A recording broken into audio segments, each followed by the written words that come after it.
में आज TRS college में श्री रामचरितमानस के अंतर्गत कार्यक्रम का आयोजन किया गया। और मुझे लगता है कि भारत देश में रहने वाले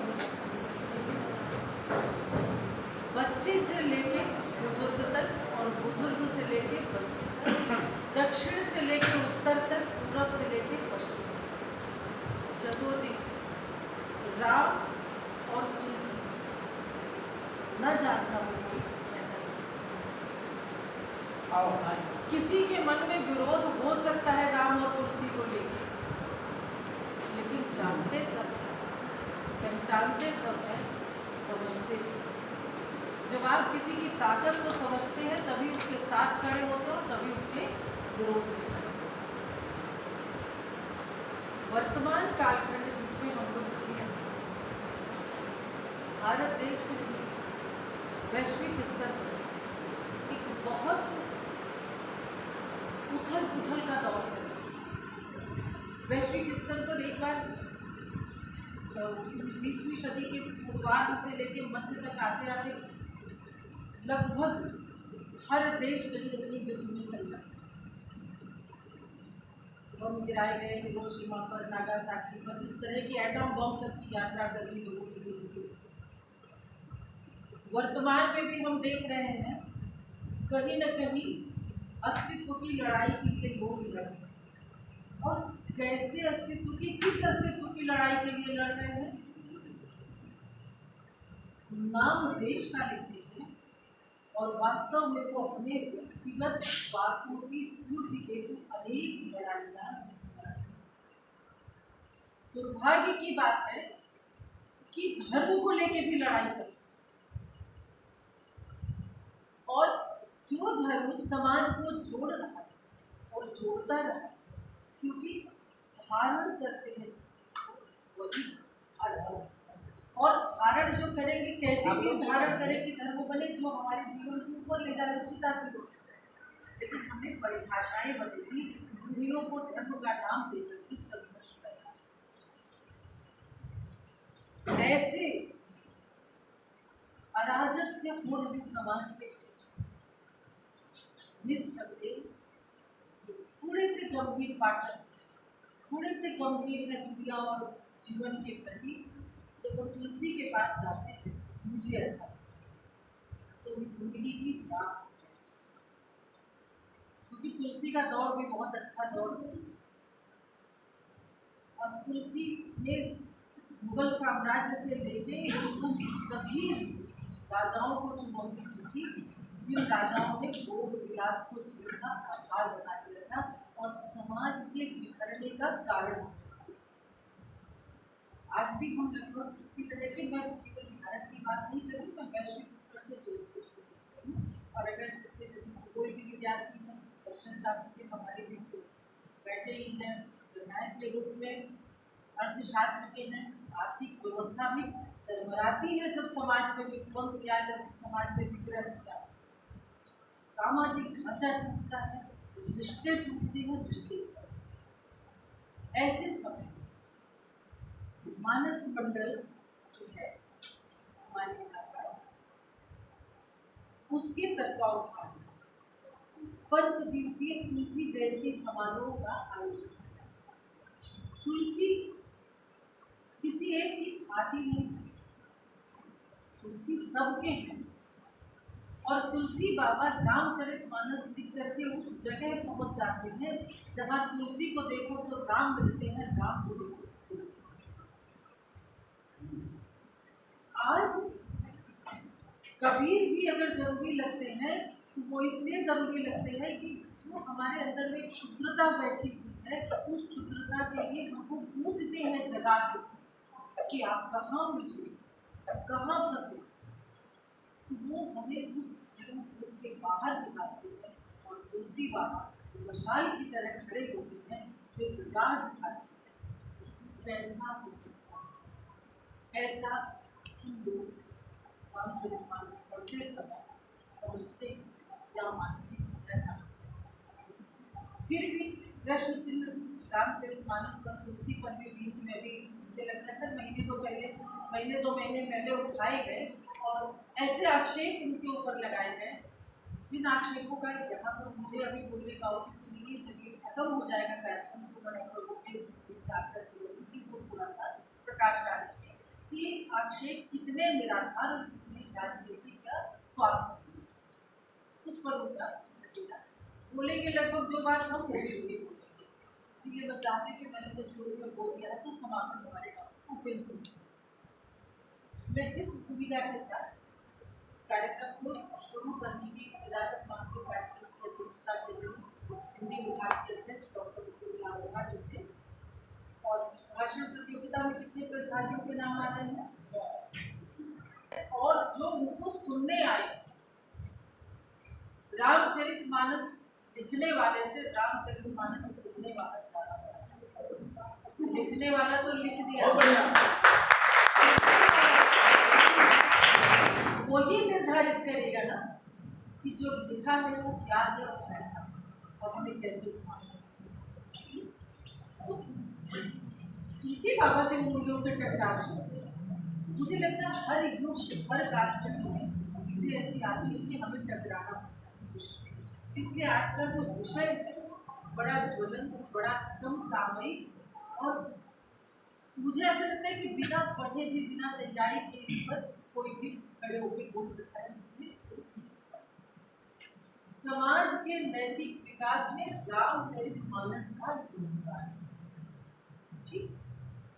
इस पर भाषण प्रतियोगिता है और जिन बच्चों ने भागीदारी अपनी सुनिश्चित की है, पहले तो उन बच्चों को बहुत बहुत बधाई और धन्यवाद देती हूँ कि उन लोगों ने इस विषय को, जिन्हें हम लोग पुराना मान के छोड़ते जा रहे हैं, तुलसी को या रामचरितमानस को या मध्यकाल को या भक्तिकालीन साहित्य को, उससे जब प्रश्न आया तो लोग तैयार हैं बोलने के लिए। इसका मतलब कि हमारा युवा वर्ग इन चीज़ों की ओर देख रहा है, जान है।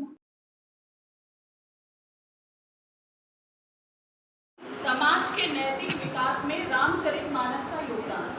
5 मिनट का समय है सभी प्रतिभागियों के पास, 5 मिनट आपको बोलने का समय है, ठीक है। अपनी समय सीमा को ध्यान में रखते हुए मैं पहले प्रतिभागी को बुलाती हूँ, Shashi Tripathi, BA first time history honours, मंच में आइए।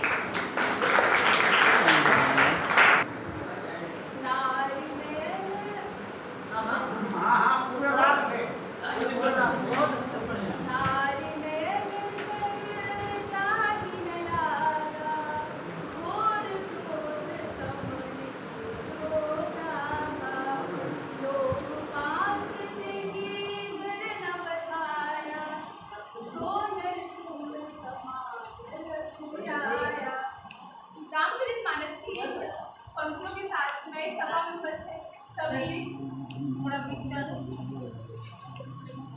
शिक्षक शिक्षिकाएं एवं मेरे भाई बहनों का स्वागत करती हूँ। मैं शशि त्रिपाठी की प्रथम वर्ष की छात्रा। हमारा आज का विषय है समाज के नैतिक विकास में रामचरितमानस का योगदान। सबसे पहले ये जानना आवश्यक है कि नैतिक विकास आखिर है क्या। नैतिक विकास से तात्पर्य है नैतिक मूल्यों को ग्रहण करने की प्रक्रिया। नैतिक विकास कोई जन्मजात नहीं होता है, इसे कोई भी बच्चा अपने समाज से सीखता है और अर्जित करता है। और इसी नैतिक विकास और इसी नैतिक विकास और सामाजिक समरसता जैसे गुणों से युक्त है हमारी रामचरितमानस। रामचरितमानस में तुलसीदास जी है, उन्होंने इसे लिखने में 2 वर्ष 18 माह और 26 दिन का समय लगाया। इतने लंबे अवधि में उन्होंने जो रामचरितमानस लिखी है उसके प्रत्येक पक्ष नैतिक विकास का समावेश है। हमारे हिंदू धर्म में भी दया, दान, उपकार और क्षमा जैसे कर्मों का विशेष महत्व है। ये जितने भी कर्म हैं सभी को धार्मिकता से जोड़ दिया गया है और ताकि जो लोग हैं वो इसे दूसरे का उपदेश समझें और इनका पालन करें। तुलसीदास जी ने इन सभी कर्मों की जो अभिव्यक्ति की है वो उदाहरण से लिखी है और बताया है कि किस प्रकार सभी कर्मों को करके हम ईश्वर की अनुकंपा प्राप्त कर सकते हैं। नैतिकता रामचरितमानस का विशेष गुण है और जो समाज इस नैतिक गुण से विमुख होगा उसकी अवनति तय है। इसका उदाहरण रामचरितमानस में देखा जा सकता है रावण की गति के द्वारा कि किस प्रकार एक ब्राह्मण जो ज्ञान, बुद्धि और सभी प्रकार के गुणों से युक्त था, वैभव से संपन्न था, केवल अनैतिकता के कारण उसका सर्वस्व नष्ट हो जाता है। अर्थात रामचरितमानस हमें क्या उचित है और क्या अनुचित है उसके बीच भेद करना सिखाती है। रामचरितमानस की 4 पंक्तियां हैं कि अनुचित उचित काज कछु कोई, अनुचित उचित काज कछु कोई, समुझ करे भल कह सब कोई। अनुचित उचित काज कछु कोई, समुझ करे भल कह सब कोई। सहसा करे पाछे पछताना, सहसा करे पाछे पछताना, कहहि वेद खुद मुझते नानो। अर्थात कि कोई भी कार्य उचित है या अनुचित, इसका परिणाम जानकर उस कार्य को करना चाहिए। चौरसिया आपके पास 5 मिनट का समय है। वंदहं गुरु पदम परागा, सुरुचि सुभाषित रसि अनुरागा। अमिय मोरे मय चोरन चारो, समन सकल भव रुचि परिवार। जैसा कि विदित है, आज का विषय श्री रामचरितमानस के ऊपर है, इसका नैतिक मूल्यों में और समाज में इसका क्या प्रभाव है और समाज में इससे हमें क्या सीख मिलती है। सबसे बड़ा एक उदाहरण है, भारत ही नहीं अपितु विश्व में रामचरितमानस की असीमित व्याख्या, कितनी भी व्याख्या की जाए, क्योंकि रामचरितमानस के गायक बहुत हुए हैं और इसके समय समय पर इसके जो अर्थ हैं वो अर्थ सही समय पर सही अर्थों में उचित प्रयोग करके लोगों ने अपना इतिहास रचा है। महाभारत, रामायण और जो गीता है, ये हमारे प्रमुख आधार केंद्र हैं धर्म और सांस्कृतिक विरासत के, भारतीय संस्कृति के। रामचरितमानस में तुलसीदास जी के द्वारा जो रचित रामचरितमानस है, भगवान श्री रामचंद्र के संपूर्ण जीवन सार को समावेशित करते हुए मानवीय चेतना को और साथ साथ सामाजिक समरसता को संपन्न करते हुए एक भाव में पूरे पिरोती हुई एक संरचना है। इसमें से जितना मैंने रामचरितमानस के बारे में पढ़ा, जितना उसके बारे में मैंने लिखा, उसमें से मुझे सबसे अच्छा चरित्र अगर लगा तो सबसे अच्छा चरित्र और समागम हमको भरत चरित्र लगा कि किस प्रकार से एक राजा जो कि वन वन भटकता रहा और उसकी खड़ाऊ अयोध्या के राजमहल में रख करके पूरा शासनकाल 14 वर्ष तक संभालता रहा। तो ऐसे में हमें रामचरितमानस से ये सीख लेनी चाहिए कि जहाँ आधुनिक स्थिति में, आधुनिक जीवन में एक भाई भाई का नहीं हो सकता है, वहाँ पे हमको पता है, देख चुके हैं हम लोग, रामायण काल का इतिहास एक ऐसा इतिहास है जो कि सामाजिक समरसता के साथ साथ सभी को जोड़ता है। एक भाई का प्रेम, एक भक्त के प्रति भगवान का प्रेम, एक गुरु के प्रति शिष्य का प्रेम। प्रातः काल उठ के रघुनाथा, मात पिता गुरु नावहि माथा। ऐसे चरित्र हैं और ऐसे भारत की परंपरा है जिस देश में हम लोग निवास कर रहे हैं। रामचरितमानस जैसी कुंजी हमारे यहाँ पे है जो कि जीवन के सार को नहीं छोड़ने वाली है। जीवन में हमें क्या करना है, जीवन की किस दिशा में हमें अग्रसर होना है, उस दिशा को प्रशस्त करते हुए रामचरितमानस हमें ये सिखाती है कि भारत में और अपितु विश्व में आज रामचरितमानस के ऊपर शोध चल रहे हैं, इसके ऊपर कार्य किए जा रहे हैं। आधुनिक स्थितियां हमेशा ही विषमतापूर्ण रही हैं, सभी ग्रंथों के ऊपर आवाजें उठी हैं, लेकिन समय समय पर उनका सही अर्थों के माध्यम से महापुरुषों ने दमन किया है। भगवान श्री राम जी के इस चरित्र की व्याख्या कर पाना किसी व्यक्ति विशेष के लिए संभव नहीं है। तुलसीदास जी ने जितना अपने अनुसार वर्णन किया, उनका वर्णन करना अद्वितीय था। फिर भी श्री राम जी के लिए और भगवान श्री रामचंद्र की महिमा के ऊपर अपनी कुछ चंद पंक्तियां समर्पित करता हूं, जो समाज से जुड़े हुए और समाज के लिए एक नया आदर्श प्रस्तुत कर सकता है। कि भाव सा भाव मधुमास वे राम हैं। भाव सा भाव मधुमास वे राम हैं। सीत बरसात वनवास में राम हैं। जानकी साथ हैं जो लखन साथ हैं। जानकी साथ हैं जो लखन साथ हैं। चल पड़े राम के साथ वे राम हैं। चल पड़े राम के साथ वे राम हैं। राम जी के गुणों की महिमा सुनी।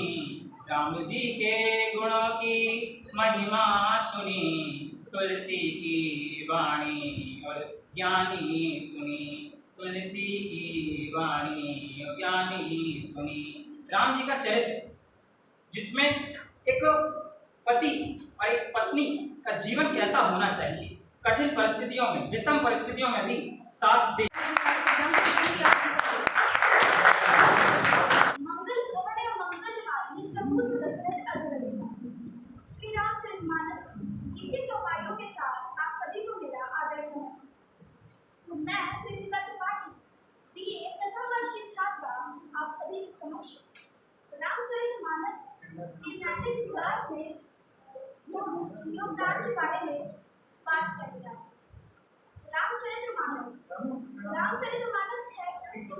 रामचरितमानस वो है जिसके द्वारा लोगों के मन में श्री राम के चरित्र उतर आते हैं। राम शब्द दो अक्षरों का, राम और माँ। राम था प्रभाववाचक, माँ था स्वभाववाचक। प्रभाव और स्वभाव का मिलित रूप ही राम है। श्री रामचरितमानस का महत्व श्री राम के चरित्र में। श्री राम का चरित्र स्वयं ही काव्य। श्री राम का त्याग, समर्पण, मर्यादा, कर्तव्यशीलता सभी सीखने योग्य। निश्चित रूप से हमें भौतिक इच्छाओं से परे होना चाहिए।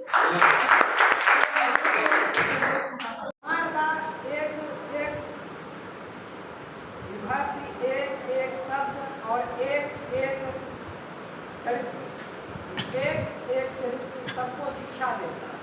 बाली और सुग्रीव का युद्ध, बाली वो बुराई को दर्शाता है कि जो उसकी आंख में देख लेगा उसकी सारी अच्छाई उसके अंदर आ जाएगी और वो हार ही जाएगा, चाहे वो रावण जैसा विद्वान रहा हो, चाहे राम जैसा पराक्रमी व्यक्ति रहा हो। उसके बाद हमें रामायण से बहुत सारी शिक्षा मिलती है। हमारे पास और सभी भी आपको बहुत अच्छी अच्छी चीज़ें बताएंगे। मैं कुछ चीज़ें बताना चाहता हूँ कि सेवा भाव हनुमान से सीखा जा सकता है कि अगर श्री राम ने कह दिया तो वो काम होगा। मर्यादा श्री राम से सीखी जा सकती है, वो चाहे किसी की भी रही हो, उन्होंने पूर्ण की है। चरित्र सीता माता से सीखा जा सकता है कि तीनों लोगों का राजा रावण लंका जैसा, राम का राज्य क्या था? मिट्टी का, और वो सोने की लंका का राजा। वो कह रहा है कि एक बार मेरी तरफ देखो, उन्होंने देखा नहीं। फिर लक्ष्मण से समर्पण सीखा जा सकता है, त्याग भरत से सीखा जा सकता है, क्योंकि राम ने तो कुछ खोया और कुछ पाया, लेकिन भरत ने तो सिर्फ खोया, क्या पाया? केवल भक्ति के सिवा। फिर उसके बाद पितृ भक्ति राम के तरफ से बहुत अच्छी देखी हमने, लेकिन पितृ भक्ति में समर्पित करता हूँ इंद्रजीत को, जिसने अपने पिता के गलत होते हुए भी उसके लिए अपने प्राण दे दिया। और उसके पहले गया था बताने, यह पिता अगर मैं मारा जाऊं तो राम से संधि कर लेना, तुम बचे रहो, लंका राज्य बचा रहेगा। भ्रात प्रेम मैं समर्पित करता हूँ। मैं लक्ष्मण और भरत की बहुत इज्जत करता हूँ, लेकिन भ्रात प्रेम मैं समर्पित करता हूँ कुंभकर्ण को। जिस कुंभकर्ण ने अपने भाई को कहा कि अच्छे के साथ तो सभी अच्छे हैं, बुरे के साथ कोई अच्छा होकर दिखाए। मैं भरत को समर्पित करता हूँ विभीषण को, जिसने भाई से विमुख होकर एक दुश्मन का साथ दिया और उसने पूरे अपने वंश का निर्वंश कर दिया। और भरत के बारे में भैया ने बहुत अच्छी बात बताई। सम्मानित समझते भाइयों बहनों, समाज के नैतिक विकास में रामचरितमानस का योगदान है। ताकि समाज में नैतिक विकास में रामचरितमानस का क्या योगदान है, क्योंकि किस प्रकार से हमें अपने बड़ों का आदर करना चाहिए, किस प्रकार से अपने भाई से मिलकर का रहना चाहिए, और किस प्रकार से हमें अपने माता पिता का आज्ञा का पालन करना चाहिए, ये हमें सब रामचरितमानस से प्राप्त होता है। क्योंकि हमें अपने माता पिता की बातों के या उनकी आज्ञा का पालन करना हमें राम के द्वारा ही पता लगाया जाता है। क्योंकि भगवान श्री राम ने 14 वर्ष के वनवास के लिए अपने पिता का आज्ञा का पालन करते हुए 14 वर्ष का वनवास क्यों निकल पड़े थे। और अपने समाज में हमें किसी भी जाति से किसी भी प्रकार से भेदभाव नहीं करना चाहिए, क्योंकि भगवान स्वयं राजा होते हुए भी सभी के हाथ में झूठे पैर का सेवन किया था। एवं अपने जीवन में हम किसी भी क्षेत्र में जाए तो हमें उधर घबराने नहीं चाहिए, क्योंकि भगवान श्री राम ने अनेक प्रकार से जंगलों में रहकर वास किया एवं सीता माँ को रावण के हरण के उपरांत भी उन्होंने अपने मन में एक दृढ़ भावना के साथ ना तो परेशान हुए, क्योंकि आज देखा जाता है समाज में थोड़ी सी भी परेशानियाँ आ जाती हैं तो व्यक्ति मरने के लिए हावी हो जाता है। लेकिन भगवान श्री राम ने 14 वर्ष का वनवास, ना तो वहाँ घर था ना खाने की व्यवस्था थी, फिर भी उन्होंने 14 वर्ष तक वनवास में रहा और स्वयं उन्होंने समुद्र ला करके, जहाँ तक कि वहाँ कोई रास्ता बना नहीं पाता है, लेकिन उन्होंने वहाँ रास्ता बनाया जाने के लिए और रामचरित का निर्माण किया। तो इससे में रामचरितमानस से यही सीख मिलती है कि जीवन में किसी भी विपरीत परिस्थिति आती है, कोई परिस्थिति में हमें घबराना नहीं है, बल्कि कोई परिस्थिति का हमें डट कर सामना करना होता है। बस अंत में 2 शब्द बोलना चाहूँगा कि जीवन सुखी बनाना है तो श्री भगवान श्री राम के गुणों को अपनाना है। जय बड़े योद्धा दंडवत प्रणिपात क्यों करते? क्योंकि उनमें ज्ञान, और ज्ञान सदैव नमनीय होता है। बिना विनम्रता के ज्ञान कभी नहीं आता। जीवन का सबक अगर आप में हम आ गया तो आप ज्ञान नहीं प्राप्त कर सकते। तो इसीलिए आप कोई छोटा सा प्रसंग आप सब जानते हैं कि राम जी ने जब लक्ष्मण को भेजा तो रावण के पास उसे सिरहाने जाकर पड़े। उसने जब उसे देखा और उपेक्षा पूर्ण दृष्टि आई लक्ष्मण के ऊपर और आंखें बंद कर ली, और वो महायोद्धा जो सारी विधाओं में निपुण था, शस्त्र और शास्त्र दोनों वेदों में पारंगत था। तो विजेता है उनका नाम भी सुन लो। कितना धैर्य बनाए रखे, 5 मिनट 2 मिनट और बस नाम भी आकाश त्रिपाठी। जैसे फिर से मैं आकाश त्रिपाठी ताली बजाइए आप लोग। अभय चौरसिया BSc BT भैया आपका नाम? त्रिपाठी आकाश कुमार।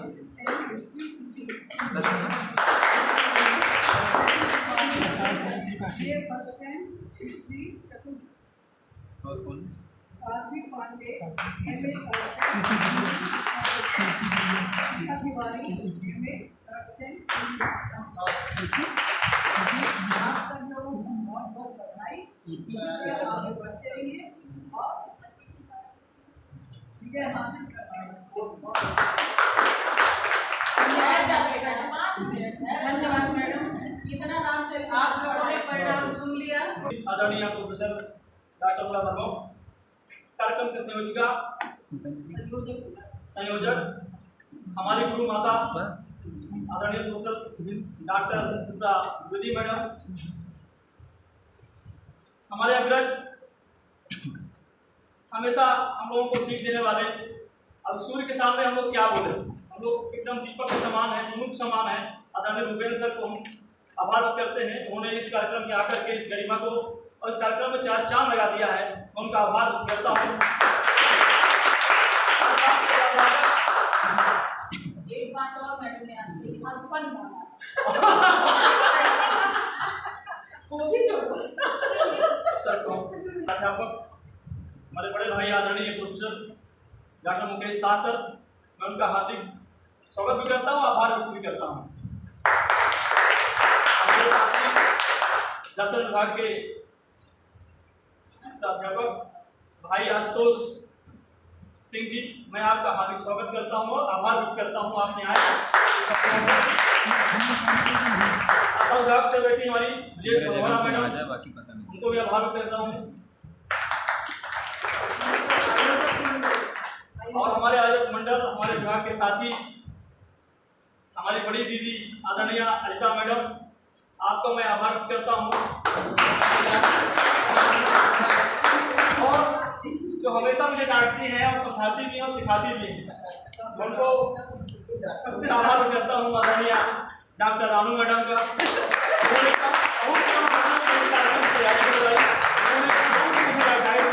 कि विजय आज ये काम कर लेना है, मैंने साहस स्वीकार किया और उस काम को मैंने यहाँ तक पहुँचाया। मैडम, उनका मैं आभार करता हूँ। विभाग के हमारे सहयोगी डॉक्टर शशि त्रिपाठी मैडम, मैं आपका आभार व्यक्त करता हूँ। डॉक्टर आशुतोष शुक्ल जी का मैं आभार करता हूँ, जिन्होंने जब भी मुझे आवश्यकता पड़ी है, छोटा काम हो बड़ा काम हो, हमेशा स्वीकार किए हैं, हमें सहयोग किए हैं, उनका धन्यवाद करता हूँ। आदरणीय आपका भी विदुषी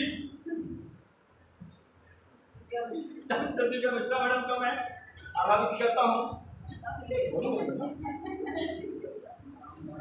डॉक्टर विमला पांडे मैडम का मैं, जिन्होंने हमेशा जो हमारे सुबह सब लोग बैठे हैं, जब भी हम लोग साथ में आते थे सुबह पाली में, मैडम कुछ न कुछ जरूर हम लोगों को नाश्ता के रूप में लाती थी। और ये हमारी छोटी है, मतलब कुछ सामग्री भी है जो हमेशा गायन वादन विभाग में ऐसा माहौल क्रिएट करती हैं कि हमेशा उत्सव का माहौल रहता है। छोटा बच्चा हमेशा नहीं, नाराज होता है, चाहे हंसने का मौसम है। और हमारे प्रिय छात्र छात्राओं, इस कार्यक्रम में आपने हिस्सा लिया।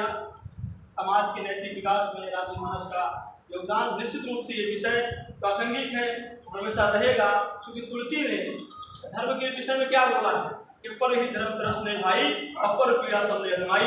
इसी के साथ अपनी वाणी विराम करता हूँ। आप सबके धन्यवाद करता हूँ। इसी प्रकार की विशेष खबरों को जानने के लिए हमारे चैनल को सब्सक्राइब करके हमारे साथ जुड़ें। धन्यवाद।